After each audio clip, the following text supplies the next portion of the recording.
Praise the lord. ક્રિસ્મોલ ભાઈ તથા બહેનો, દિવ્ય દયાના દિવ્ય સંદેશમાં તમારું સ્વાગત છે.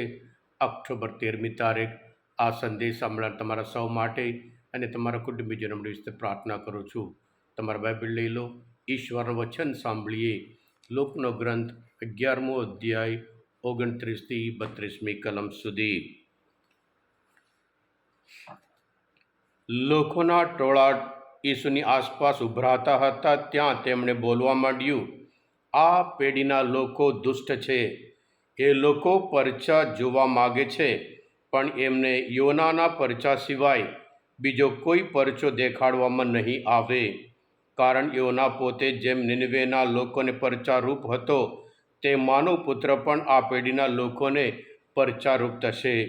કયામતને દિવસે આ પેઢીના લોકોની સાથે દક્ષિણની રાણી પણ ઊભી થશે અને એ લોકોને દોષિત ઠરાવશે. કારણ ધરતીના છેડેથી તે સોલોમોનની વાણી સાંભળવા આવી હતી. અને જુઓ તો ખરા, અહીં જે મોજૂદ છે તે સોલોમોન કરતાં મહાન છે. કયામતને દિવસે આ પેઢીના માણસો સાથે નિનવેના લોકો પણ ઊભા થશે અને એમને દોષિત ઠરાવશે. કારણ યોનાના ઉપદેશથી તેમણે જીવન પલટો કર્યો હતો. અને જુઓ તો ખરા, અહીં જે મોજૂદ છે તે યોના કરતાં પણ મહાન છે. આ પ્રભુની વાણી છે, તે આપણો આધાર છે. ખ્રિસ્તવાલા ભાઈ હતા બહેનો, પ્રભુ ઈસુએ ઘણી વખત કહ્યું હતું, જે મસીહા, જે મુક્તિદાતાની રાહ જુઓ છો, એ પોતે છે એમ કરીને બાઇબલ આધારિત એમને સાબિતી આપે છે, પુરાવો આપે છે, ચમત્કાર ઉપર ચમત્કાર કરે છે. માતીના ગ્રંથમાં 11મો અધ્યાયમાં સ્નાનસ્કારક યોહાનના શિષ્ય આવીને પૂછે છે, અમે જેમની રાહ જોઈએ છીએ મસીહાની, એ આપો છો કે અમારે બીજા કોઈની રાહ જોવાની છે? અને ત્યારે પ્રભુ ઈસુ જવાબ આપે છે, તમે જે સાંભળો છો અને જુઓ છો તે યોહાનને જઈને કહો. આંધળા દેખતા થાય છે, લંગડા ચાલે છે, કોડિયા સાજા થાય છે, બહેરા સાંભળે છે, મરેલા સજીવન થાય છે, અને દિનજનોને શુભ સંદેશ સંભળાવવામાં આવે છે. અને મારે લીધે જેને શ્રદ્ધા ટકતી નથી તે પરમ સુખી છે. એમ કરીને જે ચમત્કાર કરતા હતા, જે કાર્ય કરતા હતા, એ જઈને સ્નાનસ્કારક યોહાનને કહો. એટલે તમને પણ ખાતરી થાય કે જે મસીહ આવવાના હતા એ પોતે છે. એમ કરીને પ્રભુ ઈસુ એ શિષ્યોને સંદેશ આપે છે અને મોકલે છે. હા કૃષ્ણ ભાઈ હતા બહેનો, બિન યહૂદી લોકો ઘણી વખત યહૂદી લોકો કરતાં પણ વિશ્વાસ રાખવામાં, આમ તો ઘણા બધા લોકો પ્રભુ ઈસુ જે ચમત્કાર બતાવ્યા હતા એ જોઈને વિશ્વાસ રાખતા હતા. અમુકને નવાઈ લાગતી, પણ જે આગેવાનો હતા, જે શાસ્ત્રીઓ હતા, એમને પ્રભુ ઈસુ પર વિશ્વાસ નથી. એટલે એમના જવાબમાં જ એ આજનો શુભ સંદેશ છે કે આ દુષ્ટ પેઢી કરીને. સાથે સાથે આપણે જાણીએ છીએ માતીના ગ્રંથમાં 8મો અધ્યાયમાં ત્યાં એક વિધર્મી આવીને કહે છે, મારો નોકર બીમાર છે.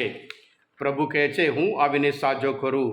અને એના માટે એ માણસ કહે છે, મારે તો કંઈ પુણ્ય નથી, આપના પગલાં મારે ઘેર થાય, માત્ર શબ્દ બોલો, મારો નોકર સાજો થઈ જશે. એમ કરીને એ વિધર્મી એ શબ્દ બોલે છે. એ જોઈને પ્રભુ ઈસુ કહે છે, આવી શ્રદ્ધા આખા ઇસરાયલમાં મેં જોયા નથી. એમ કરીને પ્રભુ ઈસુ પોતે માતીના ગ્રંથમાં 8મો અધ્યાયમાં 10મી કલમ છે, હું તમને કહું છું કે પૂર્વમાંથી અને પશ્ચિમમાંથી પુષ્કળ લોકો આવશે અને ઈશ્વરના રાજ્યમાં અબ્રાહમ, ઈસાક અને યાકોબની સાથે મિજબાની માણવા બેસી જશે. પણ તમે લોકો જે પસંદ કરેલી પ્રજા, જે પવિત્ર કોમ છે, યહોવાએ તમને પસંદ કર્યા છે, તમે મારા ઉપર વિશ્વાસ રાખતા, તમે બધા રહી જવાના. હા કૃષ્ણ ભાઈ બહેનો, આજના શુભ સંદેશમાં પ્રભુ ઈસુ આ લોકો માટે જવાબ આપે છે કે આ લોકો દુષ્ટ પેઢી છે. ચમત્કાર બતાવ્યા પછી પણ મને વિશ્વાસ નથી. પણ સાચી વાત એ છે, જે લોકો વિશ્વાસ રાખે છે એમને કોઈ ચમત્કારની જરૂર નથી. જે લોકો વિશ્વાસ રાખવા તૈયાર નથી, એમને ચમત્કાર જોયા પછી પણ તેઓ પ્રભુ ઈસુ પર વિશ્વાસ રાખવાના નથી. આ જૂની વાત જે બાઇબલ છે. આજે પણ કૃષ્ણવાલા ભાઈ હતા બહેનો, ઘણા બધા લોકો કે મેં આવી પ્રાર્થના કરી, મેં આવી પ્રાર્થના કરી, આટલો ઉપવાસ કર્યો, પણ આ થયું નહીં. એમ કરીને અમુક લોકો અફસોસ થતા હોય છે. ઈશ્વર આપણા દરેકના જીવનમાં ઘણા અદ્ભુત ચમત્કાર ઉપર ચમત્કાર કરે, દરરોજ ચમત્કાર કરે છે. ઇટલી દેશમાં એક માણસ, એક 93 year old મેન, 93 વર્ષના માણસ દવાખાનામાં ગયા અને એમને વેન્ટિલેટર પર મૂક્યા. અને 1 દિવસ, 2 દિવસ, 3 દિવસ, 5 દિવસ અને પછી છેલ્લે 5 દિવસ પછી એમને રજા આપવામાં આવી અને ત્યારે બિલ એમના હાથમાં આપવામાં આવ્યું. 1 દિવસ માટે વેન્ટિલેટર માટે 5,000 પાઉન્ડ. આ શોક થઈ ગયા. ઓ માય ગોડ એમ કરીને બૂમબાડી. આ 93 year old 93 વર્ષનો માણસ. ડૉક્ટરો અફસોસ થઈ ગયા, શું થઈ ગયું, આ બિલ તમે ભરી શકતા નહીં? ત્યારે એ 93 year old માણસે કહ્યું હતું કે 1 દિવસના આ ઓક્સિજન માટે તમે $5,000 મને ચાર્જ કરો છો. મારા પ્રભુ મને 93 વર્ષ સુધી ઓક્સિજન ઉપર ઓક્સિજન આપ્યું છે અને કોઈ દિવસ મેં કોઈ બિલ ભર્યું નહીં. એમ કરીને ઈશ્વરનો કેટલો આભાર માનવો જોઈએ એમ કરીને કહ્યું. ત્યારે ડૉક્ટરો રડવા માંડ્યા. હા કૃષ્ણવાલા ભાઈ હતા બહેનો, ઈશ્વર આપણે દરેકના જીવનમાં દરરોજ અદ્ભુત અદ્ભુત કાર્ય કરે, ચમત્કાર ઉપર ચમત્કાર કરે છે. જેને વિશ્વાસ હોય તેને બધું શક્ય છે. પ્રભુ કહે છે તારી શ્રદ્ધા ફળો, તારી શ્રદ્ધાએ તેને સાજા કર્યા છે. એટલે જ્યાં શ્રદ્ધા હોય અને ત્યાં ચમત્કાર થાય છે. પ્રભુ પોતે કહે છે તારી શ્રદ્ધા ફળો અને ત્યાં ચમત્કાર થાય છે. જે લોકો વિશ્વાસ રાખવા તૈયાર નથી, ચમત્કાર બતાવ્યા તો પણ માનવા તૈયાર નથી. આપણે પણ પ્રભુના સંતાનો તરીકે, આશીર્વાદિત પ્રજા તરીકે, અભિષિક્ત પ્રજા તરીકે પ્રભુ પર વિશ્વાસ રાખીએ કે પ્રભુ ઈસુ મસીહા છે. અને સાથે સાથે યોનાએ જે શુભ સંદેશ બિન યહૂદી માણસ પાસે જઈને, આ યહૂદી માણસ બિન યહૂદી પાસે જઈને ત્યાં પ્રચાર કરે છે, હૃદય પલટો કરો.